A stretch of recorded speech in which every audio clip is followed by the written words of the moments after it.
Once we start in, people should be able to join. So we see some participants coming online. Hello everyone, we just wait for people to connect. It's been exciting 4 days, weren't it? Right, so I see the connection going up. I'll give people 30 more seconds for everyone to come online before we are ready to roll.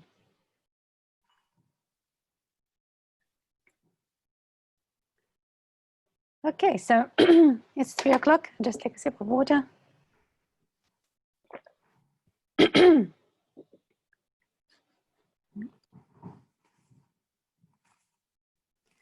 Okay, so it's 3 o'clock. Let's start. Good afternoon, morning, or evening, depending where you're joining us from. And we might want to close the window. My name is Marcela Kunova, and this is the final day of Newsrewired Conference. Welcome. We spent the past 3 days looking at, how sort of media industry is evolving. We looked a lot at the past 3 months, and we'll be talking a lot about what was going on. What we're going to do now is just trying to kind of disentangle what has actually happened and see what this means for our future in the media industry. So I want to welcome all of those attendees who were with us for these past 3 days, but also new attendees who are joining us for today's session only. So before I say any more, I would like to launch a poll just to kind of see how you are feeling about the industry and sort of what your sense is after these 3 days speaking about what has happened in the media.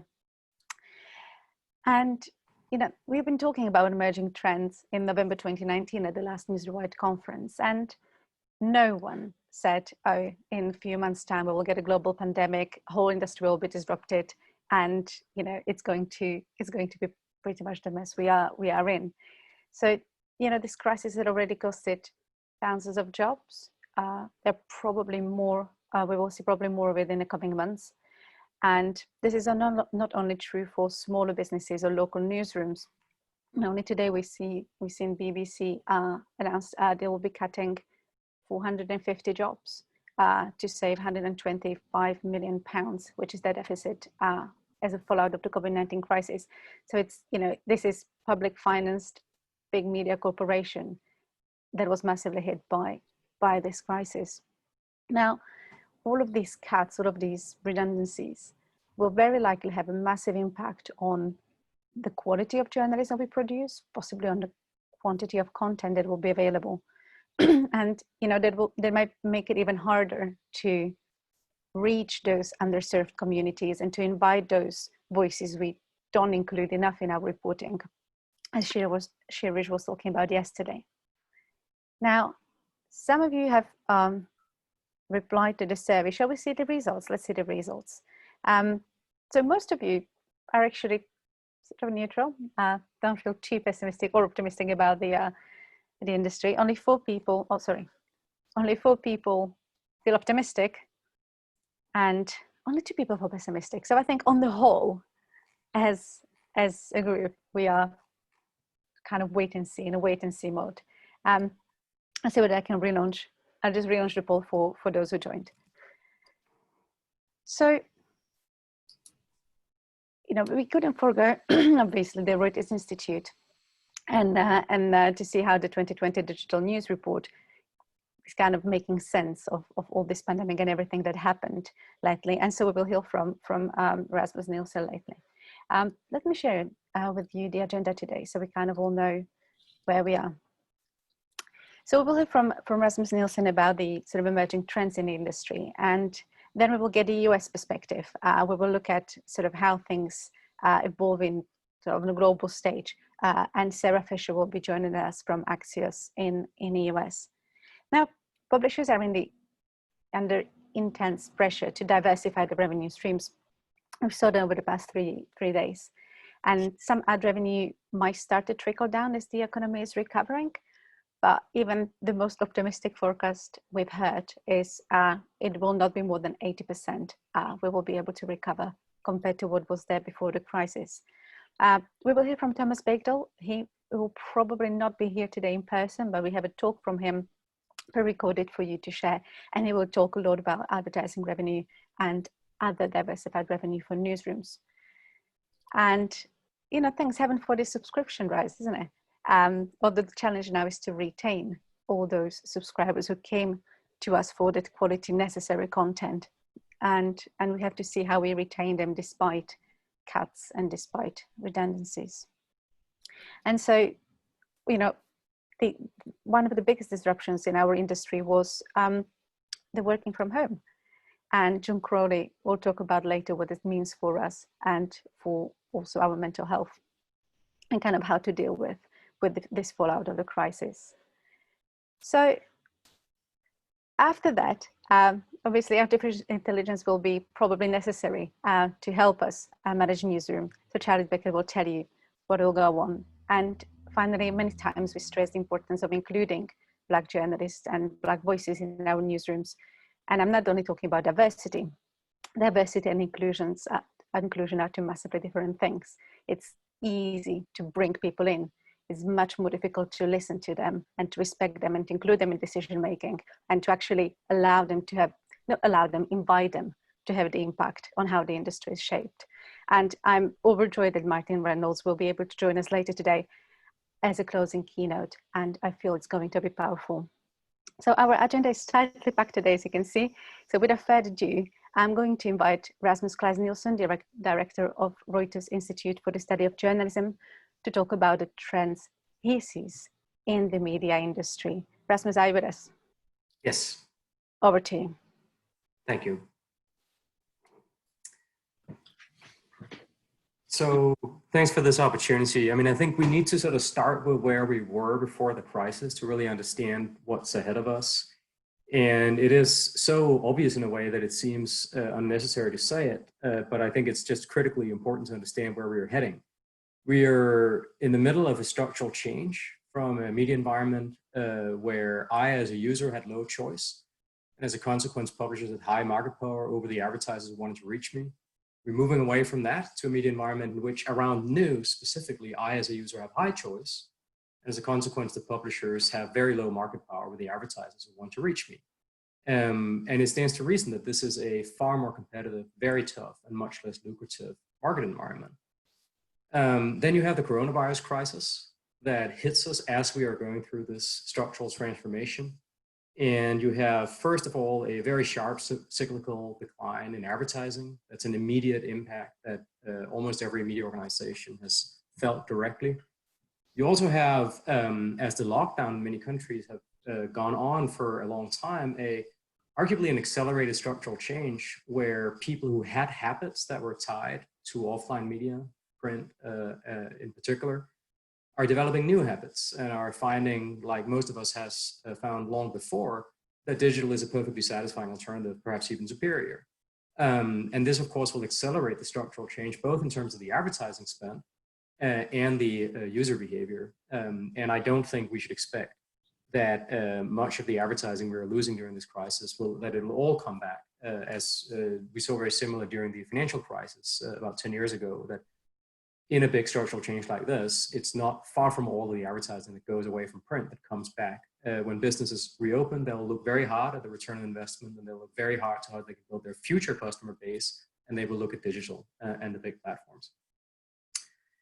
So what does that mean for where we are as a business, the business that sustains and constrains the work that professional journalists do?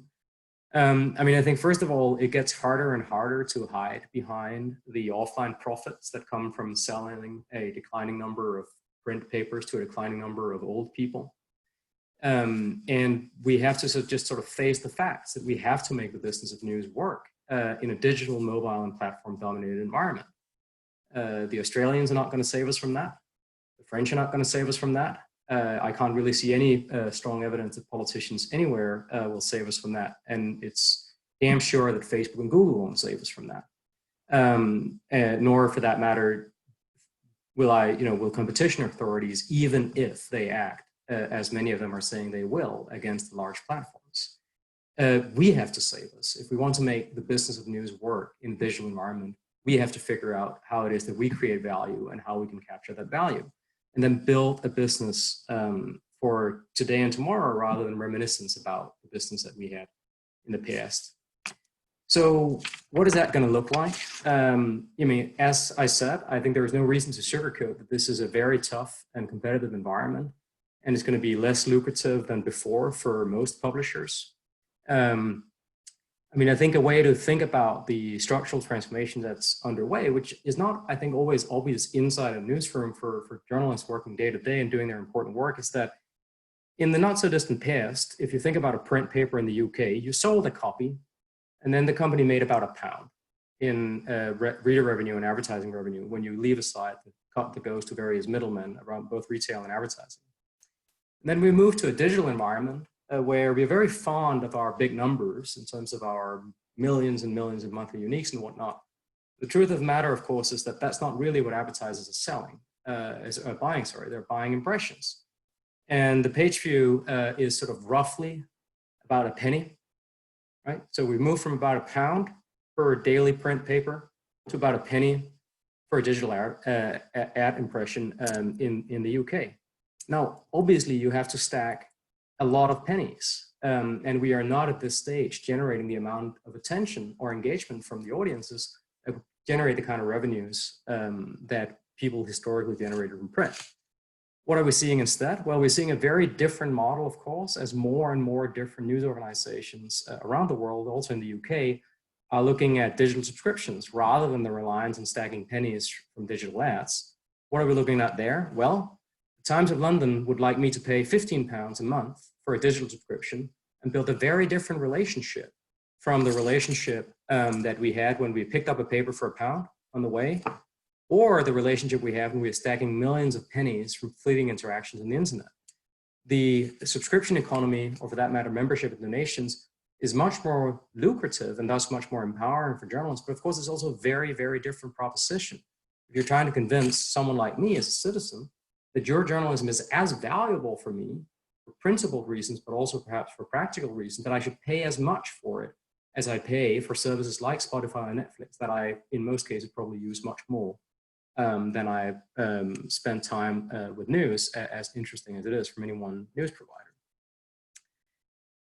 So how is that going to play out as we move towards that very, very different, much more polarized economy where some will be stacking pennies and some will be pursuing sort of long-lasting and more individually lucrative relations through subscriptions and membership rather than the old model of daily habitual interactions?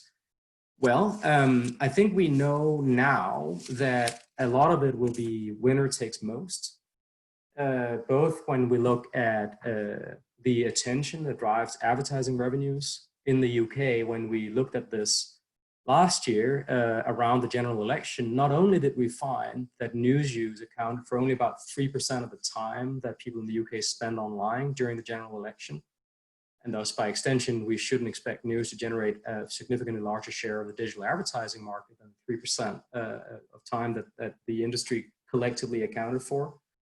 We also found that the top 5 news providers accounted for about half of the time spent with news in the UK. So that leaves a very, very large number of titles that are really important for lots of people in different communities, but that even collectively account for a very small share of attention online and thus generate very limited advertising revenues. And of course, also often will struggle to convince significant numbers of people to subscribe. So we'll see winner takes most. We see that around attention. We also see it around subscriptions. The digital news report that just came out in the 2020 edition, we've done sort of a further deep dive on this important new area that is so central to the business model of many publishers. And we find what we found in the past, which is that even though we see some incremental increases in the number of people who say that they're paying for online news, in most cases, people are still subscribing to one publication.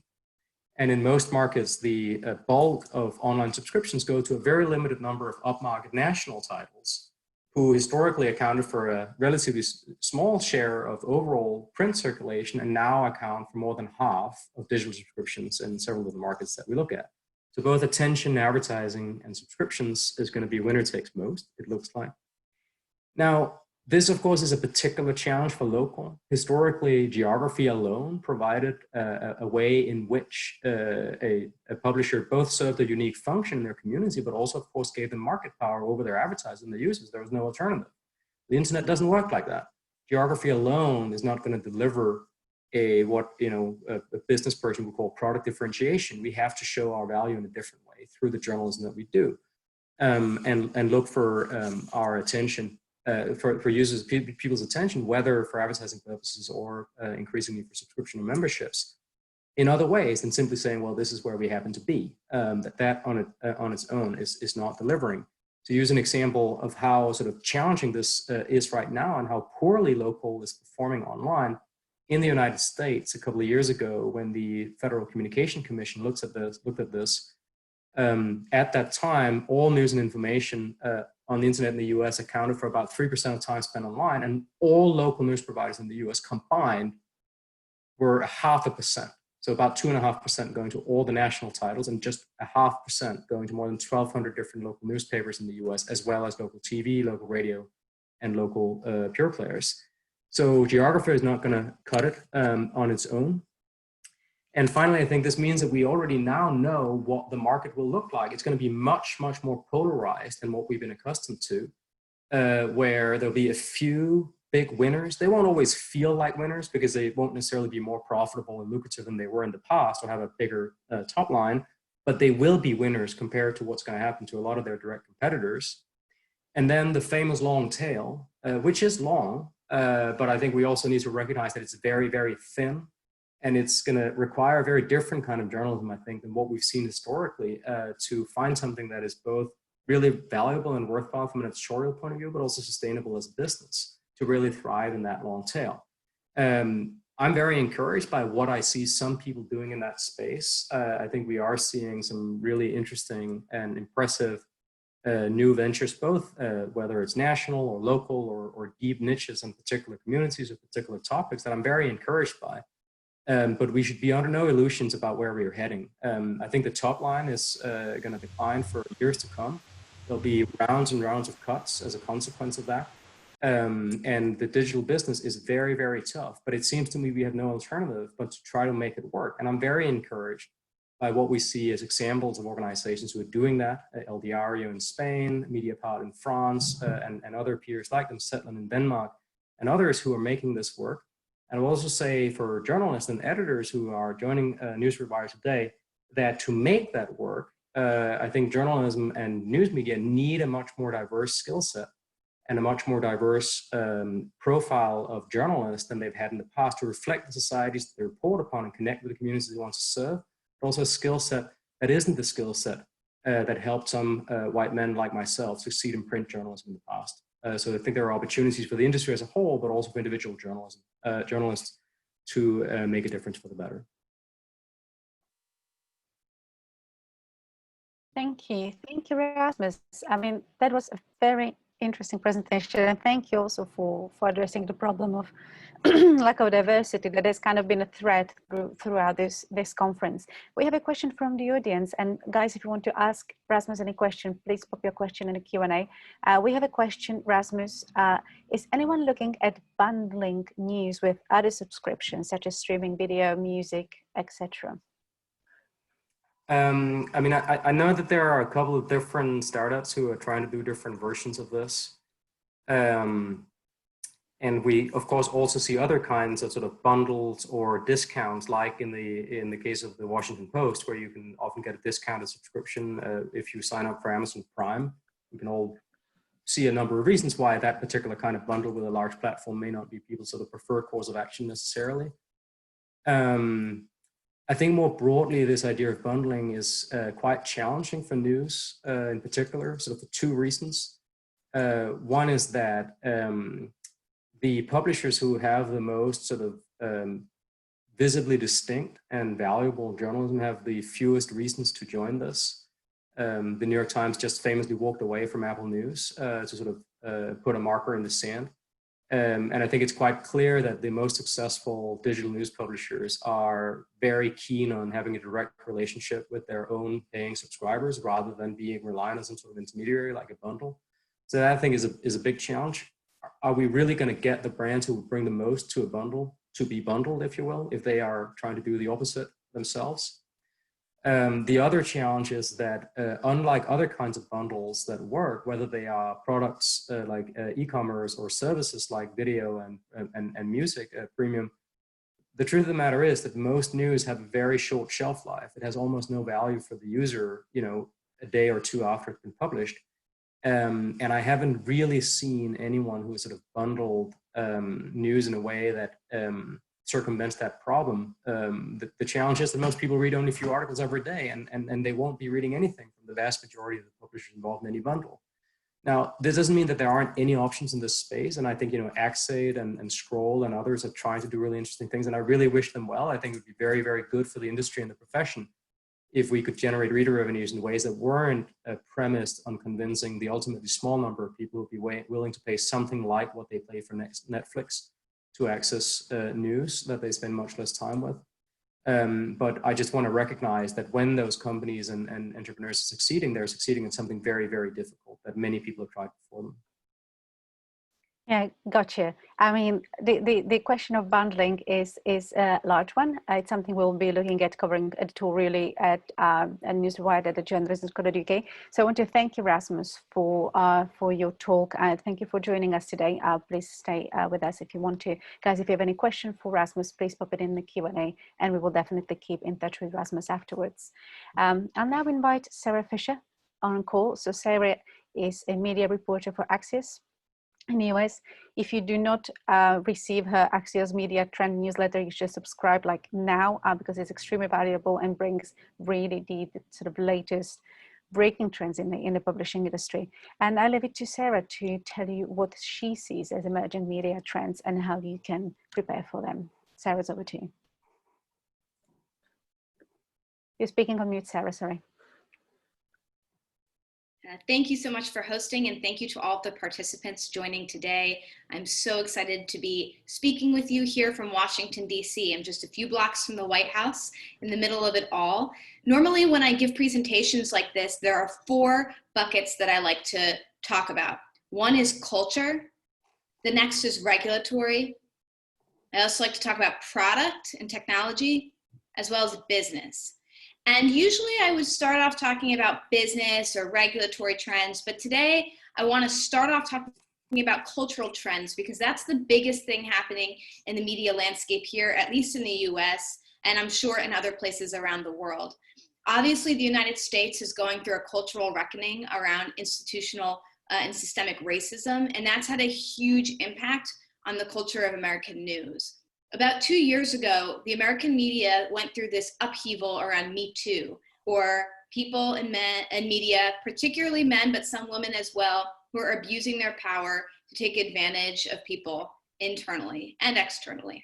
And what happened as a result of that movement was many of the biggest names in media were wiped out. You think about Les Moonves, who was the chairman of CBS.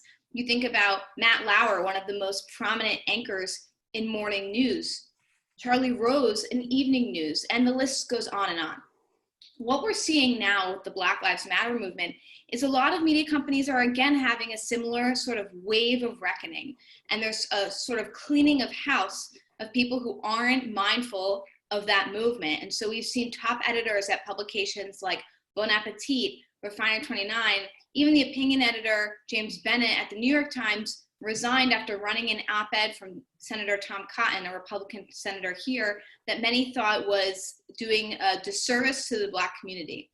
And so we're going through a second cultural round within the media industry that will have a significant impact on what our newsrooms look like.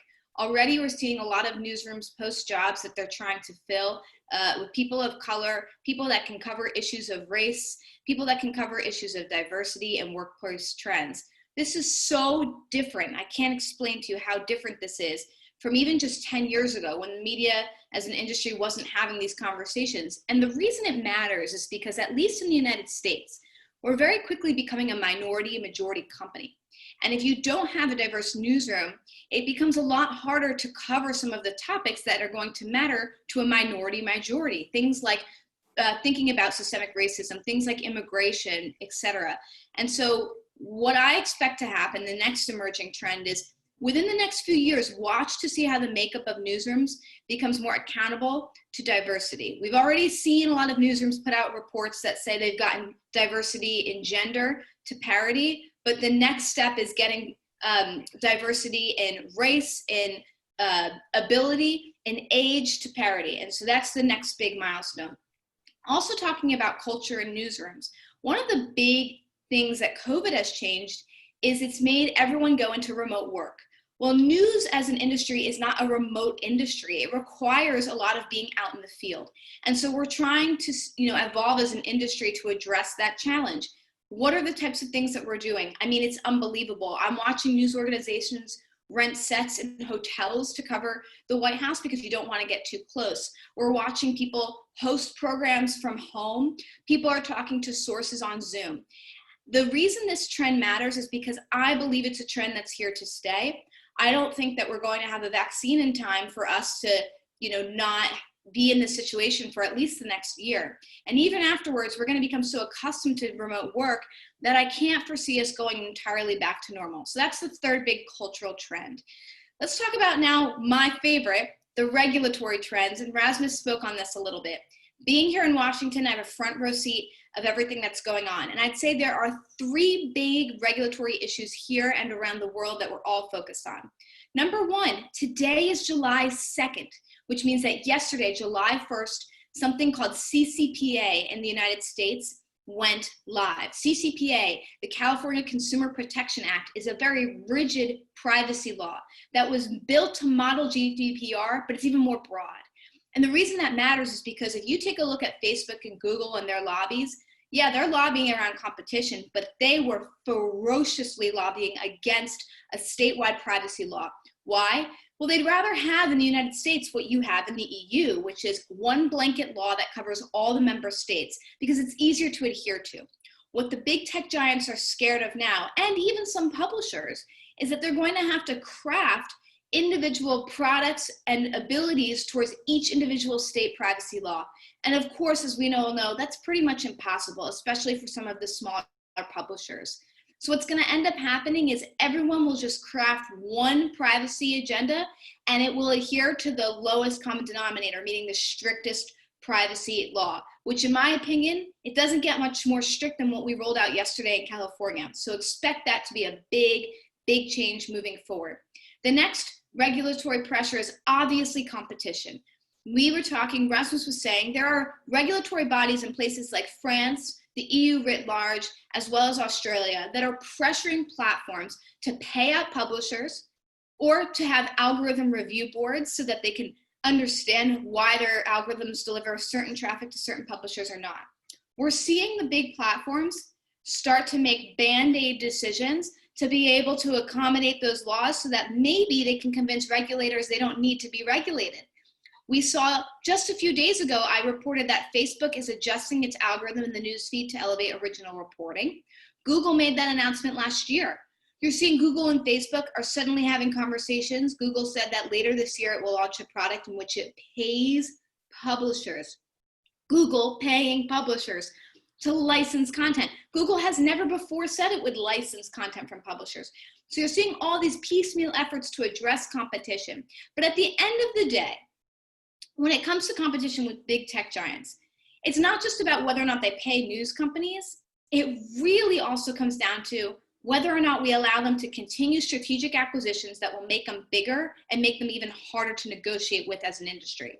And so just a few months ago, we reported that Facebook acquired Giphy for $400 million, a short video platform. We know that these companies are still acquiring companies in ad tech or in self-driving cars, et cetera, to explore their dominance. And the US DOJ, as well as state attorneys general here in the United States, are continuing to investigate these deals. Finally, the last piece of regulatory movement is in both piracy and copyright. The copyright directive in the EU last year kind of set a precedent for how we should be thinking about copyright, especially around things like music, but as well as publisher news. And here in the United States, we're also starting to rethink what copyright means and what copyright looks like. We wrote yesterday that Twitter took down a photo that Donald Trump tweeted because it was a New York Times copyright photo. I think we're all becoming a little bit more conscious and aware of the battle that platforms have in upholding copyright. Quickly, we'll just run through the last two things that matter in trends. One, of course, being product. We're seeing a lot of news companies, as you mentioned, bundled subscriptions, think more about how do they develop a direct consumer relationship. And so they're starting to develop new products around that. Things like newsletters are a great example. You're also seeing a lot more emphasis on commerce. In the COVID world, so many more people are buying things online, and publishers want to take advantage of that. Gaming is huge. Gaming is an absolutely monstrous vertical that's growing. And so you're going to start to see entertainment giants think about ways it can partner with different types of gaming companies. For example, Fortnite said that they were going to stream a movie from Warner Brothers. That's a good example of that kind of partnership with the media. And the last is software. I think we're all recognizing that media is a technological industry. And so a lot of publishers are investing in software and selling software like the Washington Post, like Vox Media, to make more money. The very last concept that we think about with media is business trends. Consolidation is a huge one. And 2018 was the biggest year for consolidation in the US and probably around the world. You saw Disney acquire most of 21st Century Fox. You saw CBS and Viacom recombine.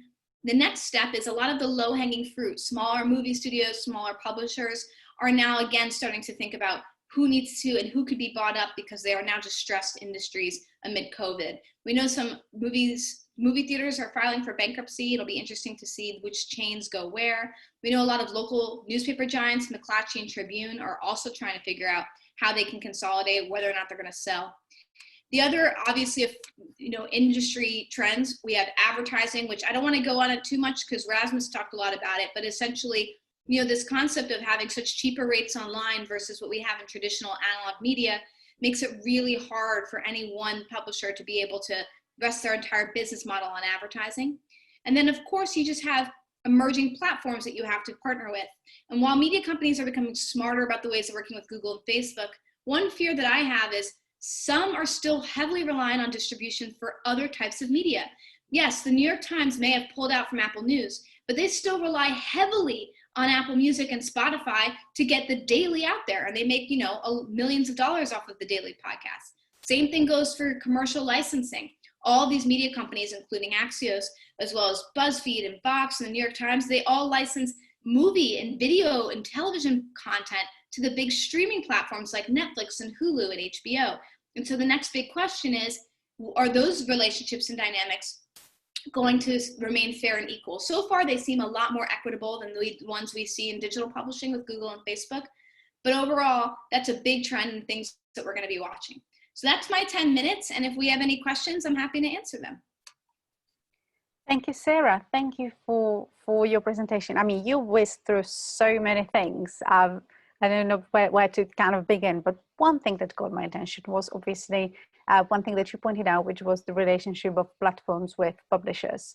So why do you believe this change has happened? Why Google now wants to license content from publishers, or why Facebook said we might pay publishers?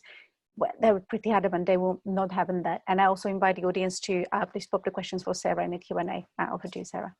Well, I obviously think there's regulatory pressure. When these tech giants see that regulators are considering broad-based regulation, they want to get ahead of that. GDPR is the best example. I mean, it's so broad-based that it makes it sometimes hard to adhere to, although most analysts think that the tech giants will still come out on top because of those regulations. So that's the number one incentive that they're going to start paying people out, is because they would rather pay publishers out on their own terms than a regulation pass and they have to pay it out on the regulator's terms.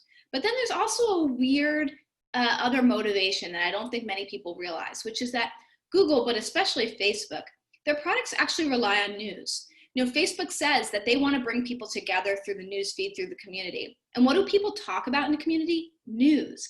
But one of the problems is there's actually not enough local news for communities to be discussing. Facebook ran a study and said that there's so many local digital news deserts that they need to start funding local news just so that people have something to share and talk about to boost engagement on their platform. So that's the sort of, workaround motivation is that it's not just that they want to avoid regulation, but they also have a business need for keeping quality news on the platform. Google especially, I mean, how many people type in, I think it's, there's a certain percentage of searches that are for news stories. So they want to make sure that they have quality news to be able to elevate. And if there is no quality news ecosystem, particularly at the local level, they're going to be in trouble. What happens if you go to Google and you say, what's the school lunch menu for Monroe County High School, and there's no local paper that can cover that for you, then Google is not going to be able to serve its customer. So there's a business incentive as well with these platforms starting to create more equitable terms for the news industry, is they want the news industry to survive because they need it to. That is very valid observation, Sara. Thank you so much for your talk. You've been absolutely brilliant. Guys, if you have any questions for Sara, please do pop them in the Q&A or share them on Slack where Sara joined us. And Sara, thank you so much. Now, we will next hear from Thomas Baekdal, who is a media analyst. And Thomas could not be here today, but we caught up last week and we recorded this presentation for you that, if everything goes well, I shall be able to share with you. So bear with me. And I leave it over to Thomas Baekdal, media analyst, for you on trends in the industry disrupted by the COVID-19. So hi everyone, and thank you for having me. Yeah, I couldn't be there, but what we have right now is a very interesting trends around what is happening with COVID-19 and afterwards and the future and all of this. And we're going to talk a little bit about the major things that have impacted this world. Now, obviously, the first thing we have to remember is this whole thing is kind of a crazy crisis. The last 3 months have been, an upheaval for the media industry. Everything has changed. People working from home. Our industry is in chaos, but it's only 3 months. And it's been a very, very short time. So a lot of the trends we see right now are not permanent trend. They're not, this is going to happen in the next 10 years, or this is going to happen in the next 20 years. We're going to, the crisis is a very temporary thing. But what we have seen are, 3 major areas that have had a huge impact on things. And the first area, of course, is advertising. Now, everyone in the industry knows that advertising is doing really, really poorly for the media industry. I can't remember the specific numbers, but we've seen anything from 20% for the best magazines and up to 90%. I've even heard about local newspapers having a 100% drop in advertising, and that's pretty scary. And it's not really surprising. I mean, this crisis has caused us to lock down countries, so people have to stay at home. And this has caused everyone to kind of stop doing what they're doing. And what's interesting is that when we look at the trends for this, we see every single thing that is a necessary product, like grocery shopping or other things that we need, that market has still gone up by quite a bit. But everything else, all the things that people don't really need, has dropped quite catastrophically. So I saw a study a couple of weeks ago about the fashion industry in Europe, and they have seen a 58% drop in fashion sale. I can't remember if it was entire Europe or it was just some of the countries, but still the specific number doesn't matter. But 58% is that's catastrophic. But it tells us a lot about patterns. And we hear the same thing about other things, like, for instance, Apple. We heard earlier this month that Apple was also having trouble. Well, Apple has so much money that it doesn't matter if they have trouble. But they've had to change the way they sell iPhones. And they recently announced a new plan to do interest-free financing because people had stopped buying iPhones. And again, it tells us a lot of things about how this has changed. And the reality is that when something like this happens, people stop buying things, and that causes the brands to stop advertising. If people don't buy things, brands are not going to invest in big advertising campaigns. And so we see this tremendous drop in advertising pretty much everywhere. What is interesting about this, however, is that when we look at things more from a trend perspective, so here we have consumer confidence from Europe, these dramatic drops that we saw a huge drop in 2009 after the last crisis, we see on again this time, they come and go really quickly. And one example of this is to look at a company like Adidas, or Adidas, however that's pronounced. And worldwide, they've seen about a 70% drop in sales. But what's interesting is to look at what is happening in China, because China is pretty much getting back into gear. And so Adidas in China saw a 80% drop in advertising, in sale. But then, now that China has started to open up again, they've already announced that they're back into the same kind of revenue that they had in 2009. They announced this in the start of June. And this was astonishing because Adidas expected that it would take until September, October, or November until they will get back into this. But already now we see them that they're getting back into the same kind of level of sale that they had before. And what this tells us is things are actually going to return pretty quickly. And that's really fascinating. In Europe, we have the problem that different countries have different trajectories. So I live in Denmark, and in Denmark, we pretty much have the virus under control. And we are already seeing really positive signs in the retail market and in everywhere. The newspapers still haven't seen that much difference in advertising, but it's coming. However, when we look at other countries, for instance, in the UK, and in Sweden, things are happening much slower because the virus is still going on and people are still getting scared about it. But when we look at the difference between countries, we see that the faster you get back, the faster the advertising and the market returns. So this is a very interesting pattern, and it tells us not to be too worried about this. Now, the problem with this is that this does not necessarily help the media industry. So here is a graph from the last time we had a problem with advertising. This graph is from 2000 to 2019, and the red line is the last financial crisis. And what we see here is that when the financial crisis hit, we see this very, very specific drop in newspapers, in magazines, and in radio that didn't return, whereas the internet came back really, really fast. The problem we have when we look at the trends right now is that we expect advertising to come back very quickly after COVID-19. But the same problem we had the last time still exists in the media. And there are a lot of brands that are now thinking about doing things in a different way. So we have a challenge in the media industry that our advertising may not return to what it was, even though advertising as a whole is returning. So this is a potential huge impact. We don't know how much this is, but this is something to worry about. Now, the other thing, of course, is subscriptions. And I mean, subscriptions have been amazing. It's astonishing to see what has happened in the subscription world. We've seen publishers having a lot of traffic because of COVID-19. That might not stick around because, I mean, once people start to go back to work and they start commuting, traffic will probably come down again. But subscriptions are way up.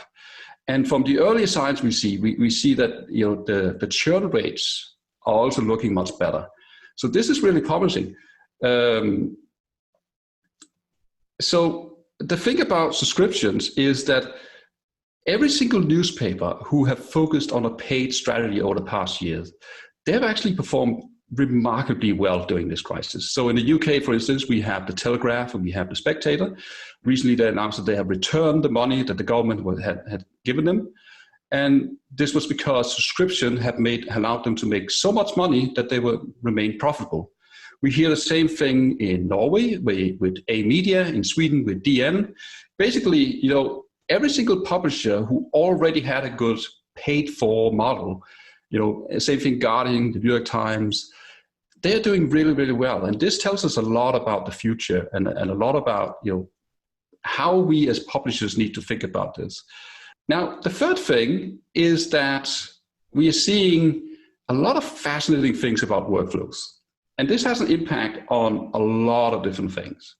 Now, first of all, we have the simple fact that a lot of people have worked from home. And this has caused a lot of changes in consumption patterns. So we've seen that people are, obviously not commuting. But we also see the problem that people are now home with their kids. And that means that a lot of the things they've been doing for the past 3 months is not necessarily what they will do if they had to do this every single day. And so this is also an important thing to remember. But we've also seen a much, much stronger focus on news than ever before, which is, again, very interesting. But the question is this going to last? But what we have to remember is people who work from home right now is very different. The way they work is very different from, say, people who work from home all the time. So one of the good examples is to look at YouTubers. YouTubers have basically spent the past 10 years working from home, and they don't work the way that we do in the media right now. So from a trend perspective, we need to look at this, and we need to think about this more in the long term and say, what will happen if we don't have to go to the office, but at the same time, we also don't have to stay at home, and we don't have to have all the problems with kids and husbands and wives at home and all the things. What will happen in a world where we don't have a virus, but working from home becomes a choice?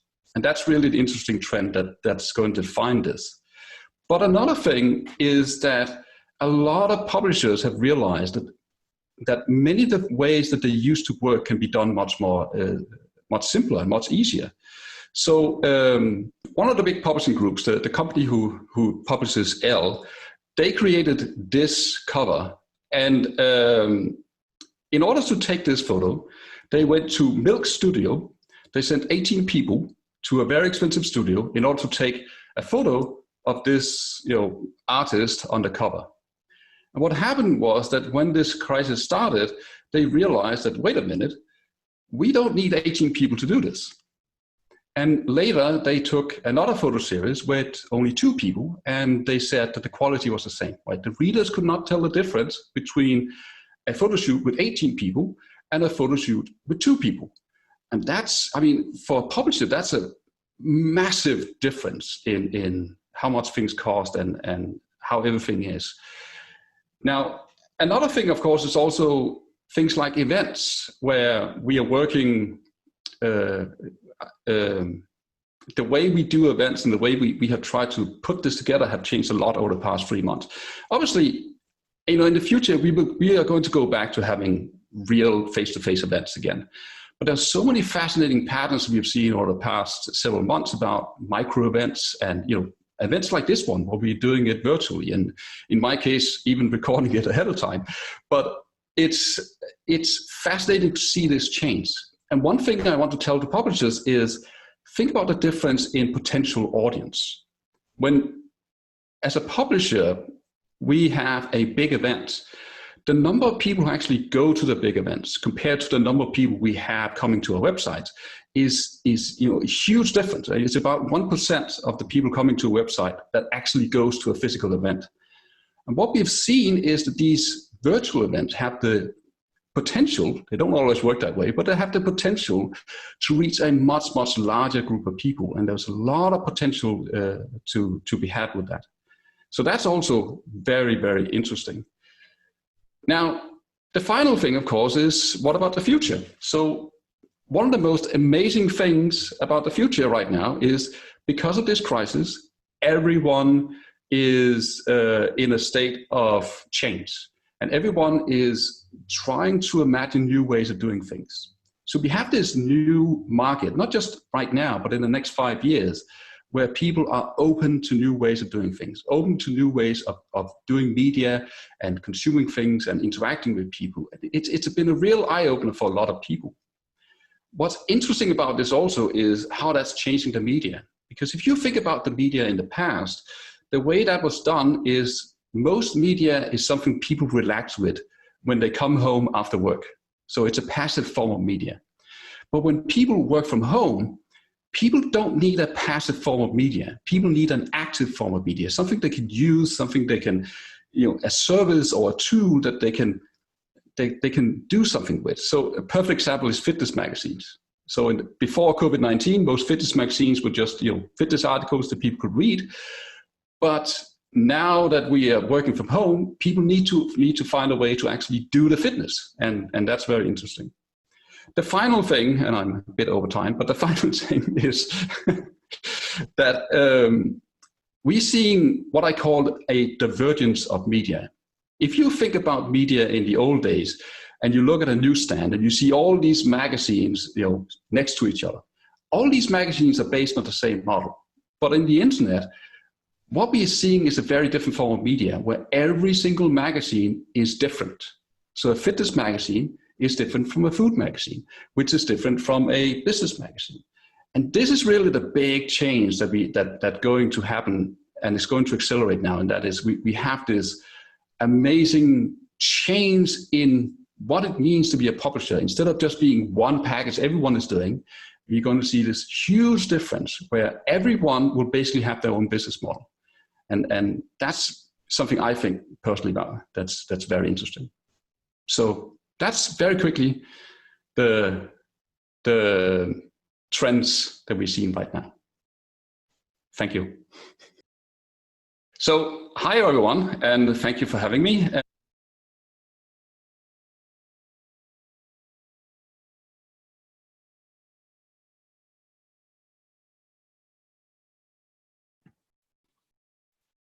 Right, can everyone see me or hear me? Yes. Yes, okay. Right, so thank you, Thomas, although you cannot be there with us. If you have any questions for Thomas, guys, please pop them on Slack, as Thomas will be able to answer them there. And obviously, he regrets he cannot be there with you today. Now, what Thomas was talking about, so the changes, as in we work from home, people consume media differently, but also, journalists are also impacted by these changes, and they also work in different ways and live in different ways. And that is something John Crowley, our next speaker, has been looking into in a industry-wide survey. So it was kind of quite a nice segue to John's presentation about how our landscape and how our newsrooms changed. They changed massively, changed dramatically. And, and journalists are impacted by these changes. They're worried by these changes.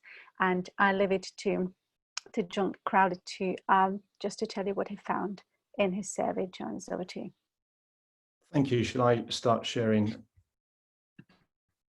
the screen?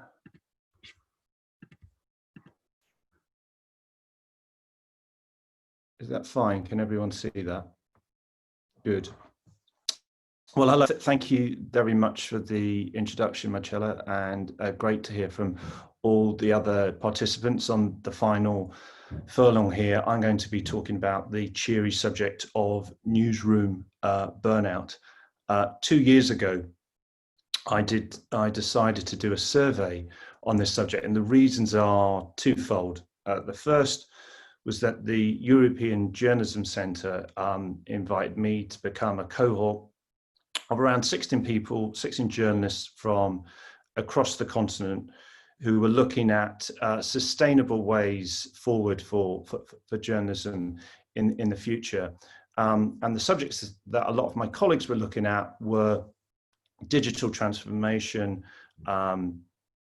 business models, engagement, audience engagement, all very worthy things. But because I'd just recently gone freelance, and a bit like trying to achieve world peace, I tried to take on something a little bit bigger than that.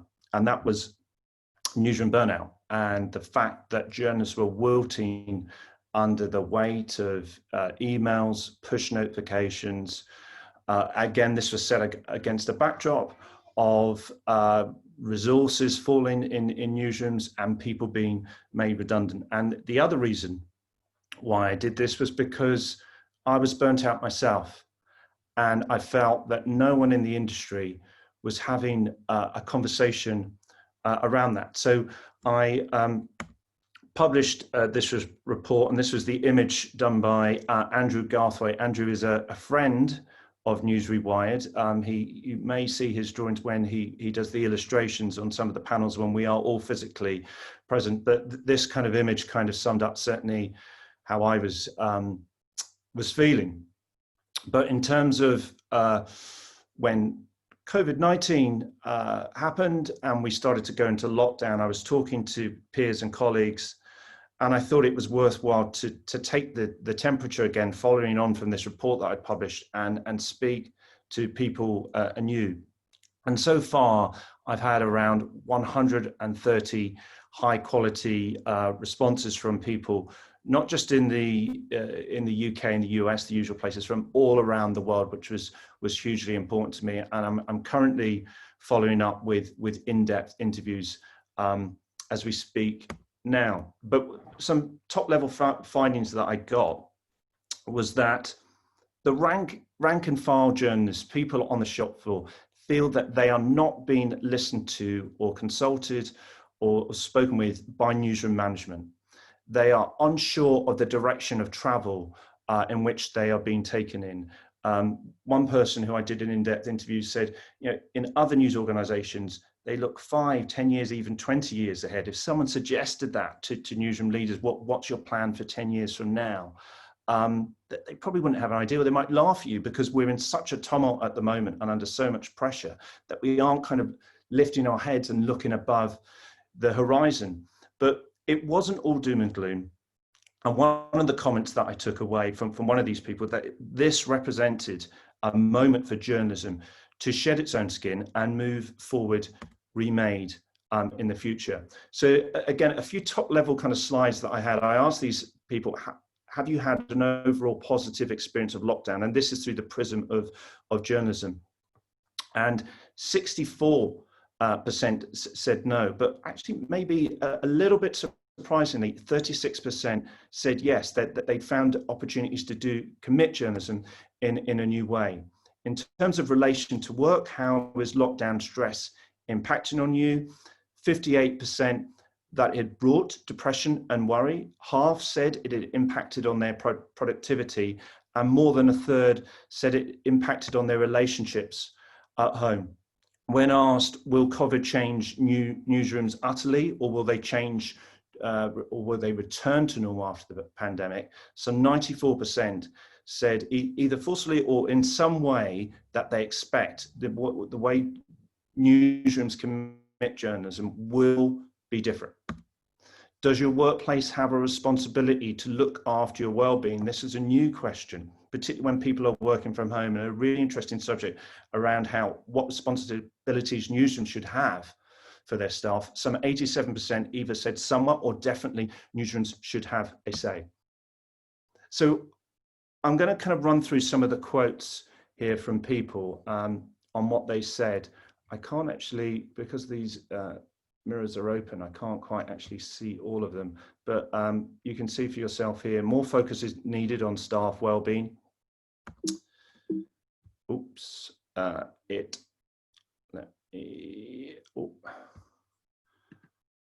we go. It shouldn't take a pandemic to acknowledge the intense pressure we are under, and we have been topped up with the uncertainty of shifts and work in the long term. The idea that you need to sit round a news hub is different now. They are a 1970s construct. Digital technology has changed how you disseminate information. I'd like to see us working remotely to save money on office rental to secure our jobs, another person said. Reporters are still able to get out and about. I'd combat this with a monthly team meeting in person and team bonding exercises. One more person said, what I would like to see remain and the ones that are held accountable should be more focused. We are seeing collaboration between departments and bureaus that didn't happen before. Less vertical management nonsense, also less bullshit stories with more focus on news. Another person said that they missed meeting sources in person, that they missed events where they could meet news sources instead of cold calling them when they needed to write.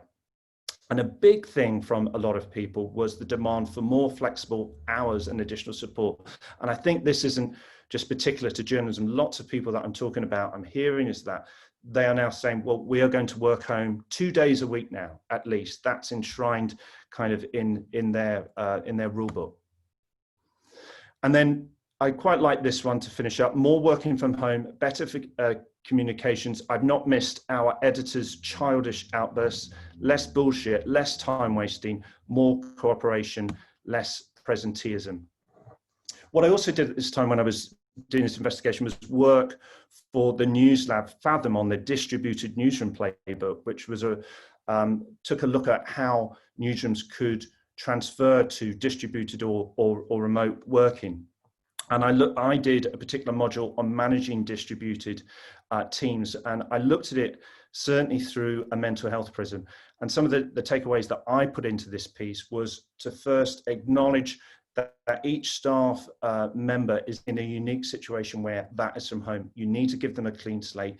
You need to be understanding of the situation that you're in. Have regular check-ins with your staff. Make sure that people who are perhaps introverts or new starters, that they are regularly checked in. Make sure that the people who are doing the checking in are checked in themselves. Also, as we move to this kind of more hybrid situation where some journalists are returning to work, but some are still turning from home, be aware of FOMO, where there may be cliques forming in work now where journalists are working and some of the staff from home are being left out. And the biggest thing that you can say, whether you're a newsroom leader or not, was remember to say thank you and to remember acknowledge what your colleagues are doing. So 3 quick takeaways. Focus now on your staff and their well-being. Ask how they want the future to be fashioned. And in every crisis, there's an opportunity. So if there's things to be done, do it now. But just bear in mind that if you want to change things, you have to make sure that your staff's physical and mental health well-being is enshrined. You can't go forward with them unless that is looked after. Thank you very much. Thank you, John. Thank you for sharing the results of your survey.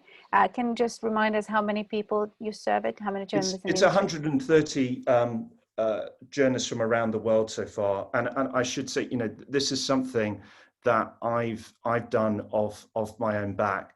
So if anyone wants to help me, I'd be there. They're very welcome to get in touch with me.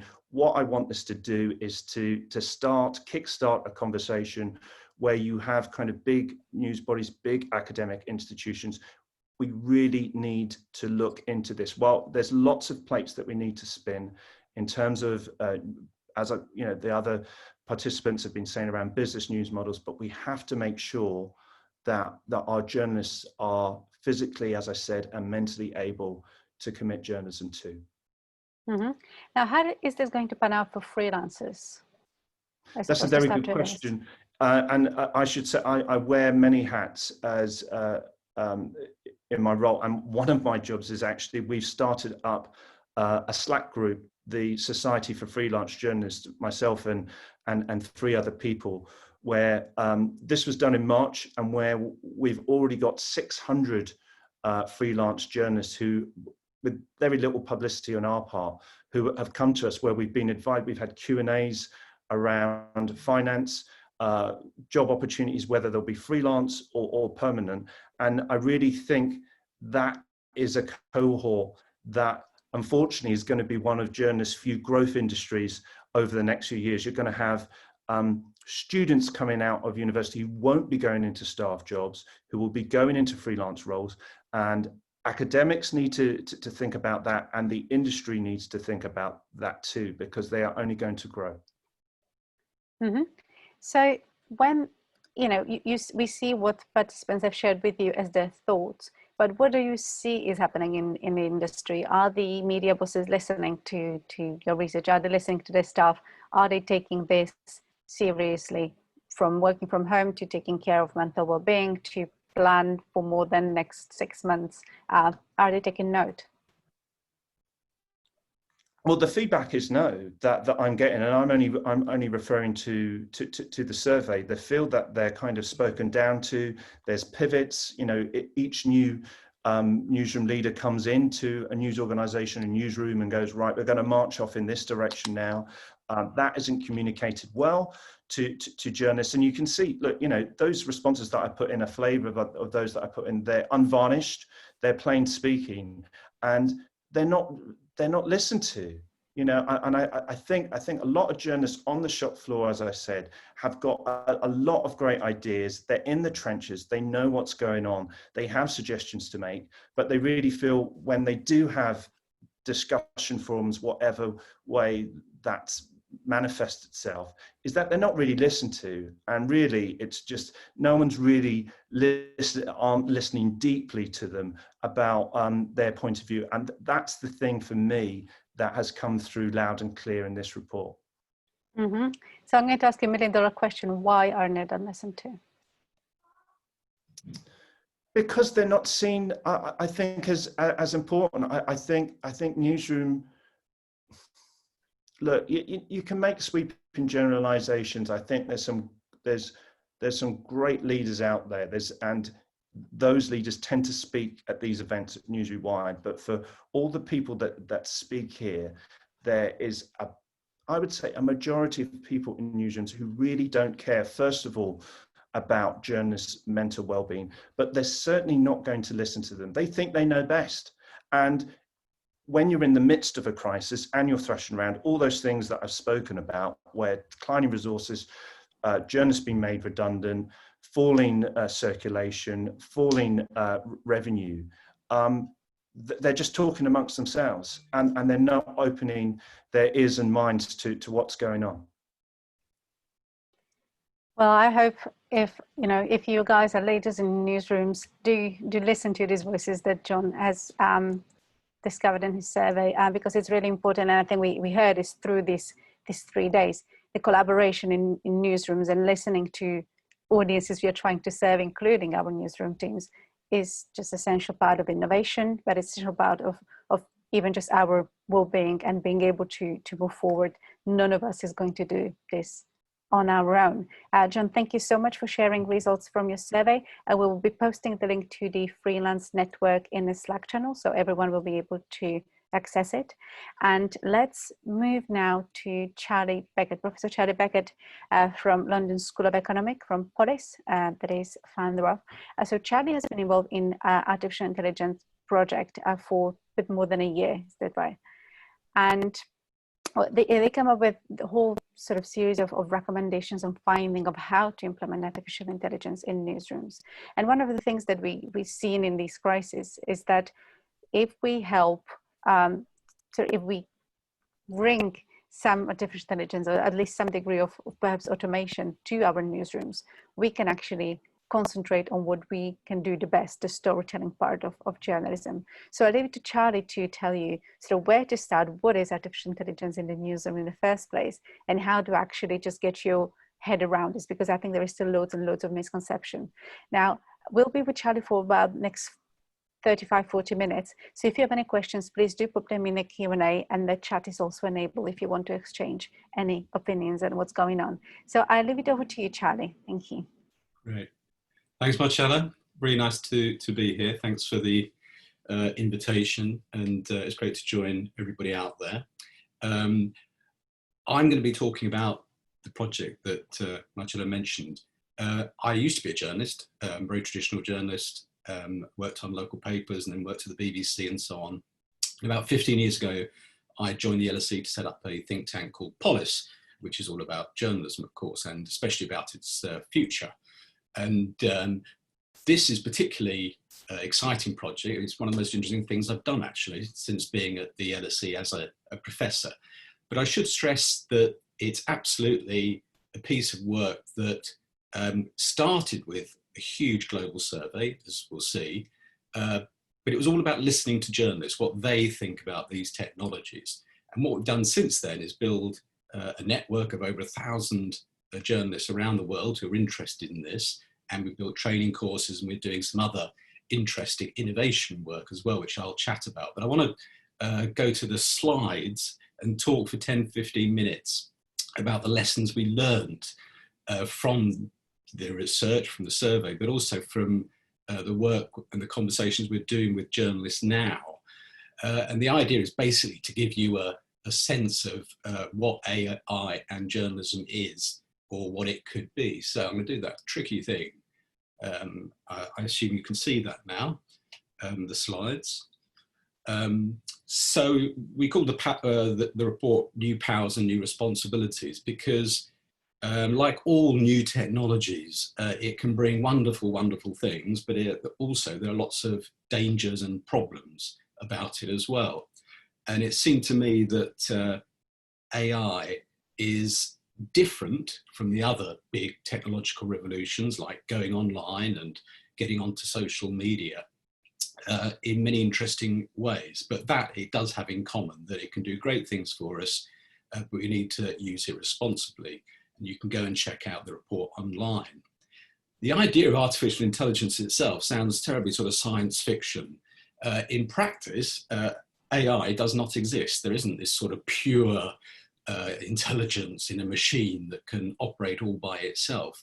In practice, it's actually an umbrella label that you use to talk about a whole bunch of ideas, of technologies and techniques. Charlie, sorry for interrupting you. Are you sharing screen of any slides? Because participants are saying they can't see a presentation. Oh dear.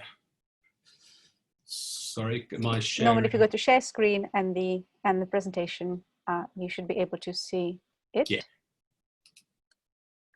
Just to make sure we're all on the same page. Is that better? Yeah. Now we can see your presentation well and clear. Thank you. Lovely. Cool. Sorry for interrupting. Thank you. Just that's it. No, thank you for interrupting there. That's classic. You know, media professor can't even operate a slideshow. So, as I was explaining, AI doesn't really exist in its pure form. It's actually a bunch of other stuff like machine learning, automation, personalization, and so on, as we shall see. It was interesting when we talked to these journalists. There's been a few stories around at the moment about the robots are going to take our jobs. So it's interesting to ask the people using AI what they thought it would do. And hardly any of them said it would replace jobs overall. But they certainly thought it was going to make journalists more efficient. And the other big thing was that it was going to help the journalists to make their content more relevant to users, easier to access, easier to discover. And that in turn, overall, both of those would improve business efficiency. So in a time of economic crisis, it can help. The big thing to understand as you sort of approach AI is that it can impact on every single part of journalism. It can impact on, you know, news gathering, news production, and news consumption or distribution. And here are some examples. This is some examples of AI for news gathering. And these are quite sensational ones. There's the Reuters AI system that sifts through social media, particularly Twitter, and it's looking out for stories breaking or people saying interesting things, and it can then alert the journalists to something happening, and they can think about whether they're going to make stories out of it.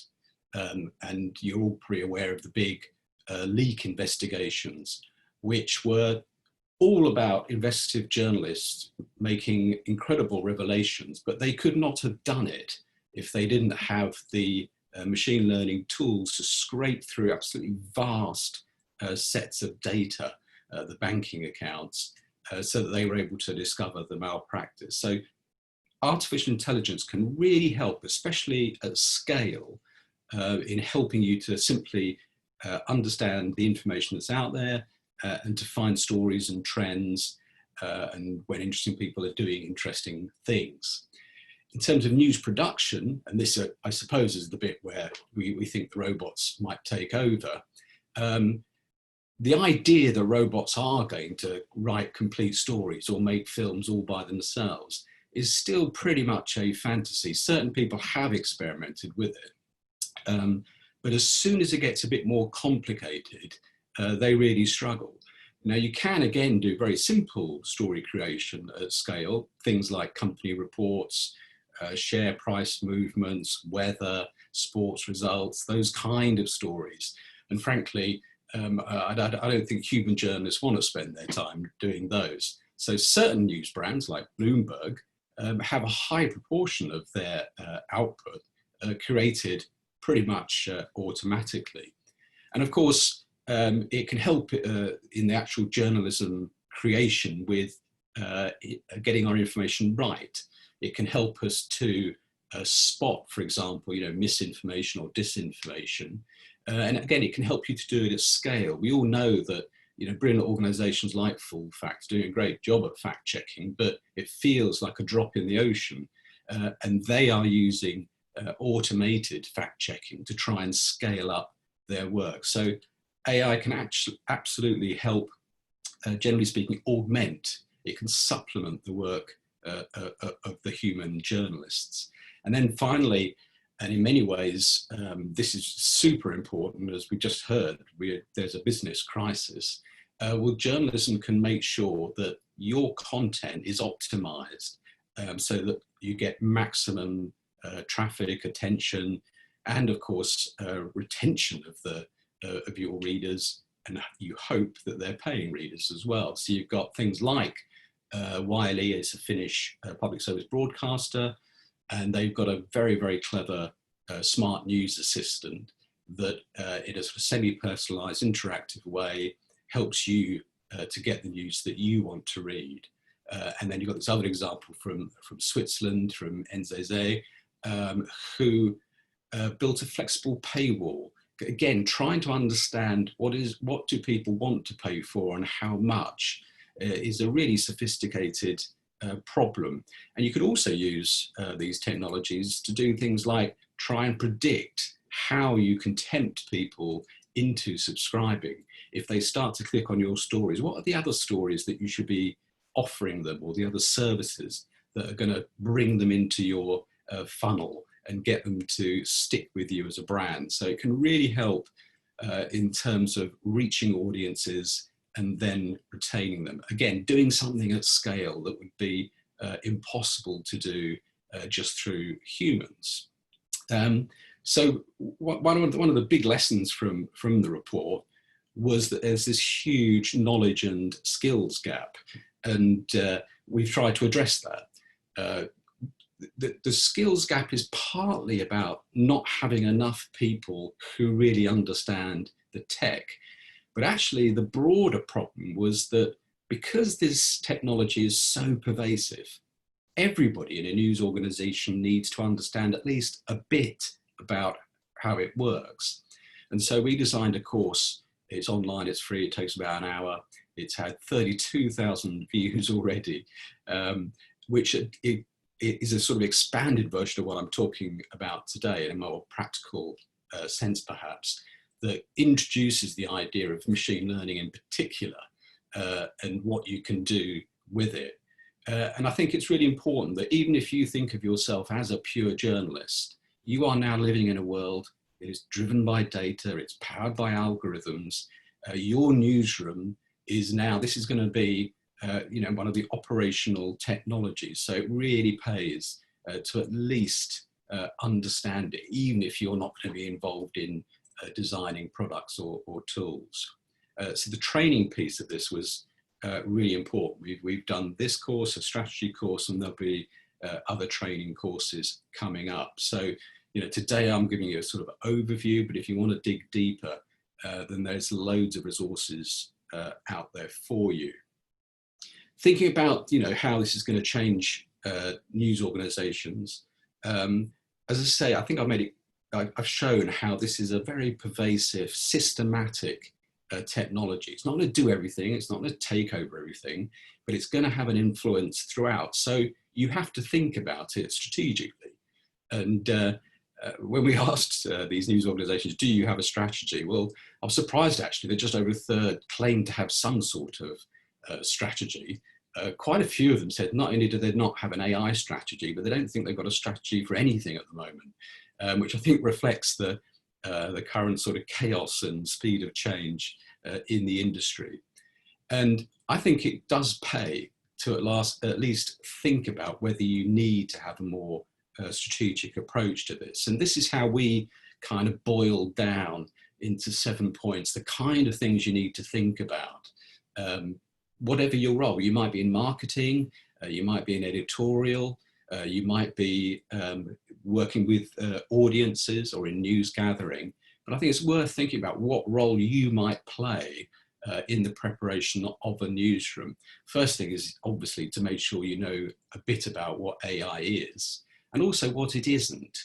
There's a lot of claims made about this technology, that it's doing all these incredible things. When you look more closely at it, it's actually a bit more banal. You also have to understand how AI is being used. So, on our website, we've got hundreds of case studies that can show you in detail what people are doing with it. And of course, if you're going to do it, you've got to think, well, is there a problem that this is the right approach to? So it's worth looking around your newsroom, and I'll be surprised if there isn't something that needs addressing. Whether it is, do you think you're missing out on stories because you're not able to keep across all the millions of sources that there are out there now? Or perhaps it's the other end, that you're just worried that you're not finding the kind of people who might be interested in your content. Then it's important to think about the kind of impact that AI is going to have on newsroom roles. And by that, I mean, literally, you're going to have new roles. You're going to have people who are in charge of the algorithms. You might have interesting sort of hybrid roles. You're going to need people, for example, editorial people who understand it, and they can be the sort of algorithm editors, making sure that the automation, etc., is accurate and reliable. So it's definitely going to change the way that newsrooms are organized, just in the same way that we started to have, the online team or the social team. But again, I think with AI, it's going to impact on everyone. It's not about creating a separate unit. Obviously, you've got to think about the potential obstacles and challenges. And there's loads in the report about the potential blocks to approaching AI, and that ranges from everything from hard cash, can we afford it, all the way through to the familiar cultural problems of often top management actually not liking something that they don't understand, because it's going to involve work. It's going to involve rethinking how you're doing things. And as we all know, news organizations have got enormous amounts on their plate at the moment. Obviously, as I mentioned in a second, you have to think about how it's going to impact on your editorial policies. Quite rightly, journalists worry about technology. They feel that it might dilute or devalue their principles and their standards. And so you have to start thinking, whose responsibility is it to address this and to think about it? And one of the great things that come out of the work we're doing is that people are being much more collaborative, either within the newsroom. The marketing people find they can talk to the editorial people, for example, and also, of course, collaboration externally with other people who know about it. Looking at this in a sort of broader sense, a lot of the report was about how the journalists felt about the implications of AI. How was this technology going to impact on the industry as a whole, if you like? And I think that, this isn't a philosophical question. These are real choices that we have to make. One of the most obvious ones is, if this technology can perhaps save you money, if it can save the time for journalists, that they don't have to do the boring, repetitive, large-scale digging around, then wow, they've got some more time. What are you going to do? Are you going to have fewer journalists, or are you going to get those journalists to do the things that add value to your brand or your service? Another big area, of course, is around misinformation. And as I mentioned, we can use these technologies to spot fake news, as it were, but we can also use it to try and make sure that the journalism we create is credible, that it's reliable, that we've fact-checked ourselves, for example. So I think that's really interesting. A lot of the journalists talked about this interface between artificial and human intelligence. A lot of people see this as a kind of antagonistic thing, but can it also be complementary? Which takes you to the problem of algorithmic bias. We're all familiar with, all those stories, for example, around facial recognition, that if the people who program these algorithms have a bias, for example, a racial bias or a gender bias, then that will emerge eventually in the software. So it's really important that we understand, the complexities of the so-called black box, and that we take responsibility for it. But there is another side. It can be that the algorithms, the machines, can help us as human journalists to spot our own biases. One of my favorite applications is a little bot that some newsrooms use, which monitors the imagery on their website to make sure there's a proper gender balance. And if it spots that you're not representing women properly, for example, it will tell you. So it can actually help you to correct human biases. And of course, you know, there's questions you have to think about transparency. Are you going to tell your readers that this content was generated automatically? It might not be necessary, but it can also help. For example, you know, The Guardian's got this nice date stamp that they put on their articles automatically, which helps the reader to understand the sort of status and credibility of a piece of work. And finally, there's the role of the tech companies. And at this point, I should make it clear that this research was sponsored, inevitably almost, by Google, by one of those tech companies. And this is definitely going to be an issue, that they are going to be the people, largely, who create much of the infrastructure for these technologies. And we, as an industry, we're pretty small. If we want to make sure that this technology works for journalism and isn't just created for pharmaceuticals or retail or security, and then we have to borrow it, we've got to make sure that the technology is created in the kind of way that suits our purposes, but also our values. So, you know, we all know the tech companies can be difficult to deal with. We're all worried about the power that they have, but I think it's really important that we keep up that dialogue with them. Thinking about the way forward, I think individually, you know, there's a lot that we can do as journalists, even if you're a freelancer. I think it's important that we pay attention to all this. One of the things we need more of is better journalism about these technologies to make sure that we understand them and that they're held to account. But from a news organization point of view, I'm convinced that this is going to drive a series of trends. We know, as we've heard, there's the change in advertising, there's the change in audience behavior, there's the emergence of these new platforms. Well, AI, I think, is going to have, in some ways, a more direct effect on the way that we actually work and the way that we connect to our audience. And that means we have to at least think about our working culture. For example, why aren't we attracting people with more technological know-how? And that's why we do need much more education and training within the industry. And I realize that's a problem, as John Crowley was saying, everyone's burnt out already. But I think it's really important that as part of looking after the well-being of journalists, we make sure that they do get the professional development to help them to get across these kind of technologies.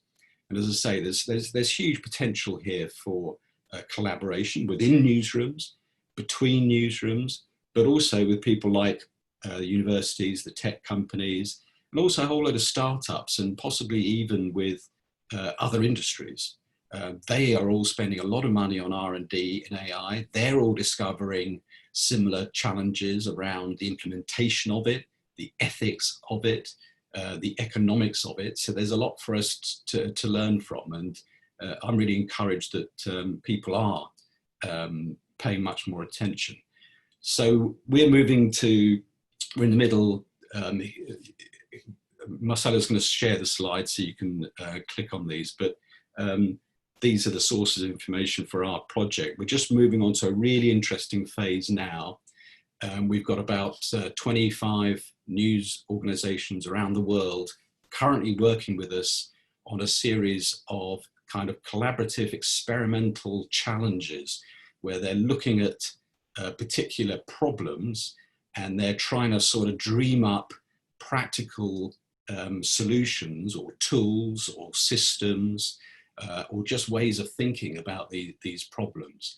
And it's just started. It's extremely exciting because we hope they're going to come up with some great outputs. But even seeing these people taking time out of this really busy period to work with each other, to brainstorm ideas and try and think creatively has been really inspiring.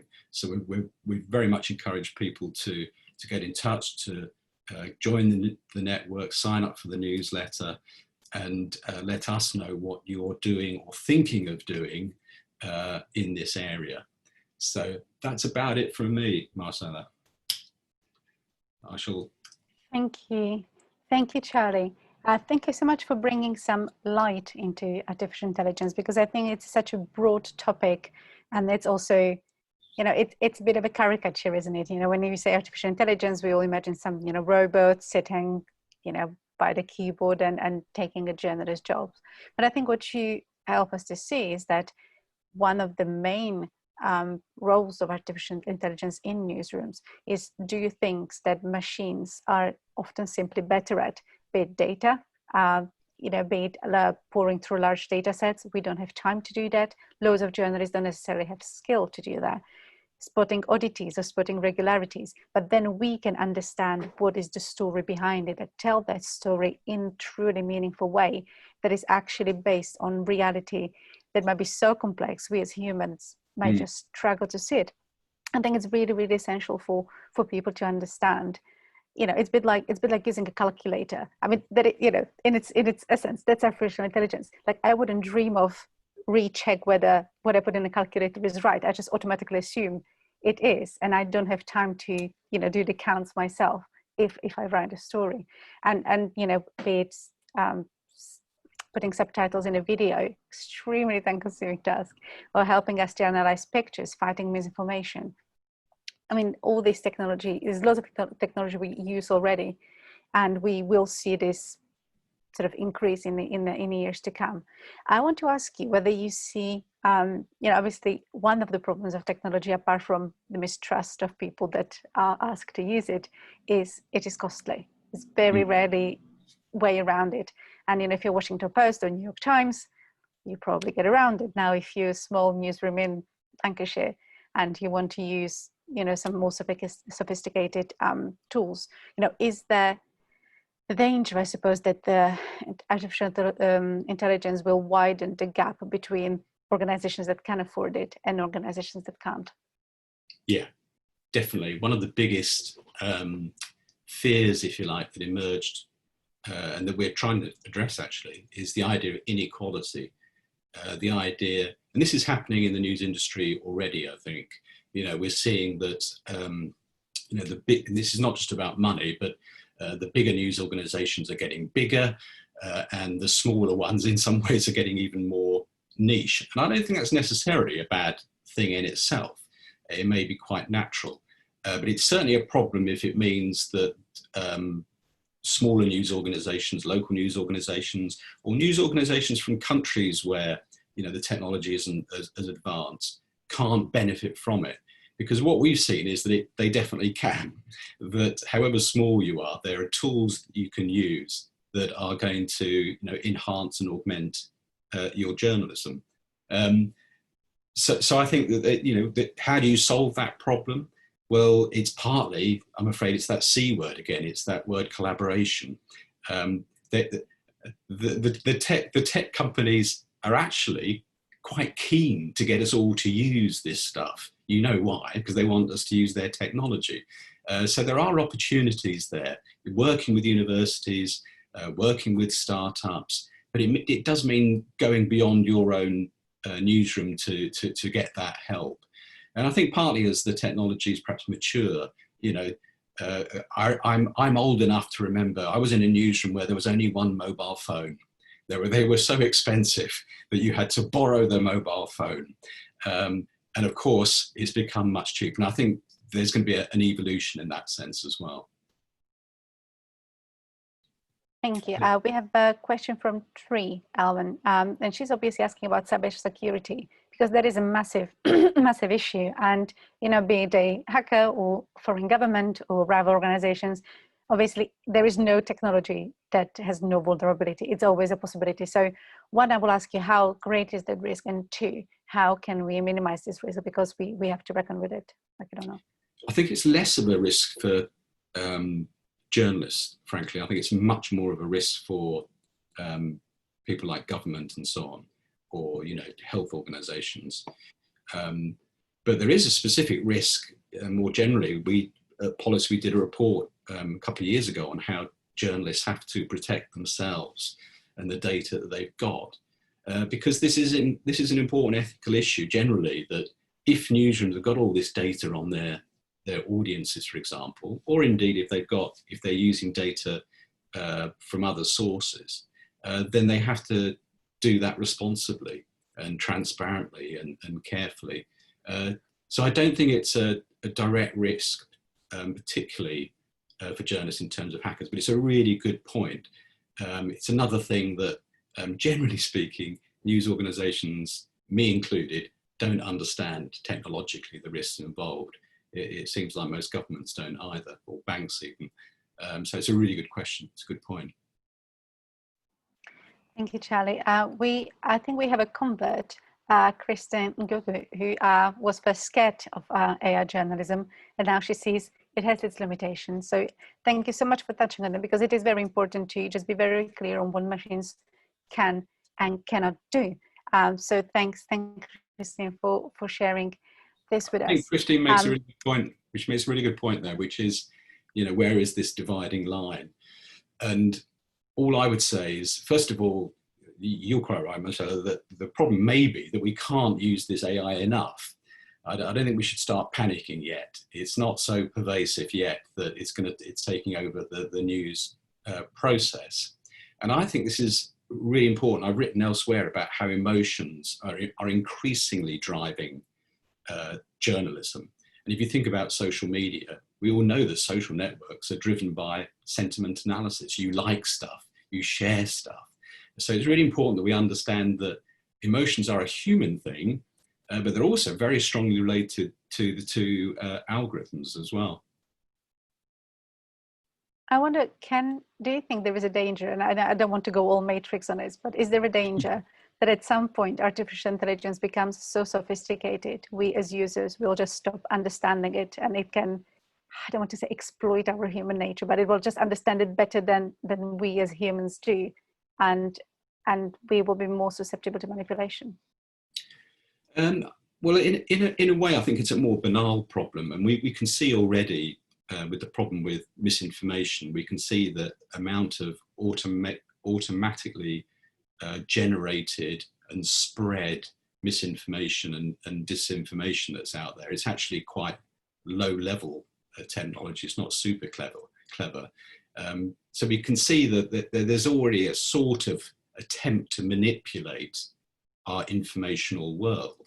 And so you're right in that sense, you know, but I think it's already out there and we can already see it, and it's already operating at scale.